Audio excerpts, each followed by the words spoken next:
যে ঢাকা 15 আসন যেখানে বাংলাদেশ জামাত ইসলামের আমির ডাক্তার শফিকুর রহমান সাহেব ইলেকশন করবেন, গত রাত্রে তার 12টি নির্বাচনী ক্যাম্প আকারা পড়িয়ে দিয়েছে, ভেঙেছে, একদম টোটালি ডেস্ট্রয় করে ফেলেছে।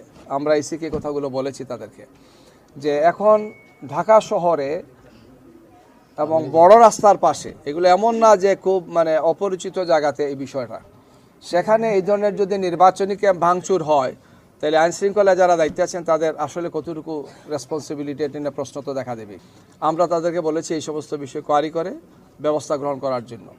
এর আগেও একটা ঘটনা ঘটেছে গতকালকে, সেখানে একটা লিফলেট আপনারা দেখেছেন ক্যাম্প আকারা ছেড়েছে যে বিকাশে টাকা দেওয়া হবে, আপাতত অ্যাডভান্স তো দিলাম, বাকি এত থাকলো, আর আল্লাহর উপর হাজির নাজির যেন এগুলো কাউরে বলবেন না বলে আবার এটা লিফলেটটা ছাপানো হয়েছে, ডিস্ট্রিবিউট করা হয়েছে।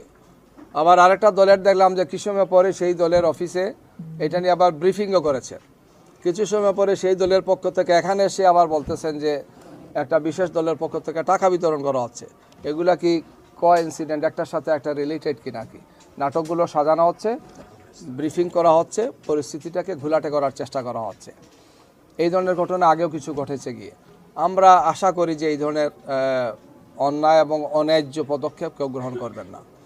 আপনারা আরেকটা ঘটনা আজকে দেখেছেন যেটি মিডিয়াতে ব্যাপকভাবে এসেছে, যে আমাদের একজন জেলা পর্যায়ের দায়িত্বশীল তিনি ঢাকা থেকে গিয়েছেন, তিনি ঢাকা এয়ারপোর্ট থেকে তিনি সৈয়দপুর এয়ারপোর্টে গিয়েছেন এবং সেখানে একটা নাটক সাজানো হয়েছে। এটা একটা সুনির্দিষ্ট সুস্পষ্ট নাটক।